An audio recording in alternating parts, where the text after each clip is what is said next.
Our minds aren't passive observers, simply perceiving reality as it is. Our minds actually change reality. In other words, the reality that we will experience tomorrow is in part a product of the mindsets we hold today. Our mindsets come from many places. Our mindsets about stress come from our upbringing and the words of encouragement we may or may not have heard. Our mindsets about what it means to be fit and beautiful are a product of the cultures that we live in. Every day, marketing and advertising shapes our mindsets about what is good, worthy, or exciting to eat. And influential doctors and health scientists have an uncanny authority to craft how healthy we expect ourselves to be. I study mindsets like these and how they impact our physical health. Thousands of clinical trials have shown that simply taking a sugar pill under the impression that it's a real medication can reduce not just our anxiety and pain, but lower our blood pressure, boost our immune system. Placebos work not just by making us say we feel better, but by triggering, activating a whole host of specific neurobiological effects. Holding the mindset that a pill or medication will relieve your anxiety, for example, activates the body's parasympathetic nervous system. The power, of course, is not in the sugar. The power comes from the social contexts that shape our mindsets in ways that activate our body's natural healing abilities.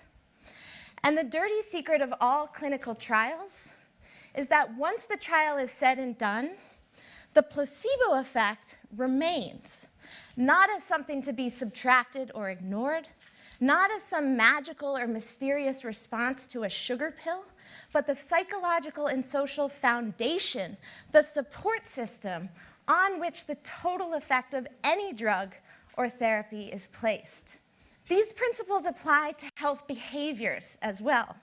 Hotel room attendants, for example, get a substantial amount of physical activity throughout their day of work, but typically don't think of their work as good exercise.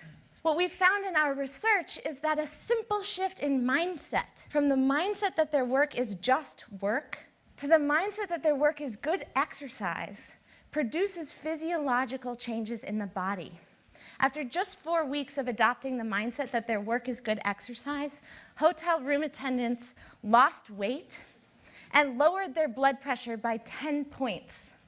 What this means is that objective health benefits, things like a healthy heart and a healthy weight, depend not just on what we're doing, but what we think about what we do. The same is true for food.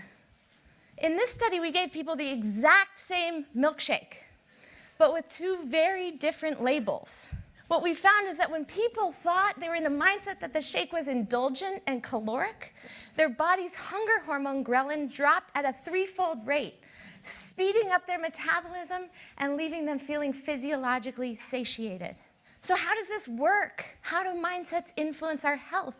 Take these 2 mindsets about stress, for example.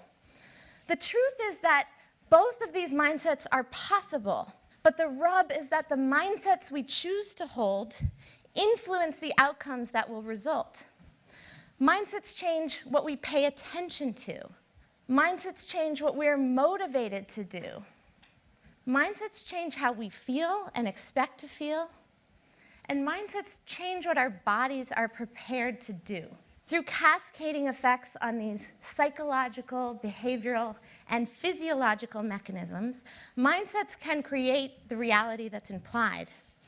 In other words, having the mindset that stress is enhancing, ironically, is what makes those enhancing effects more likely.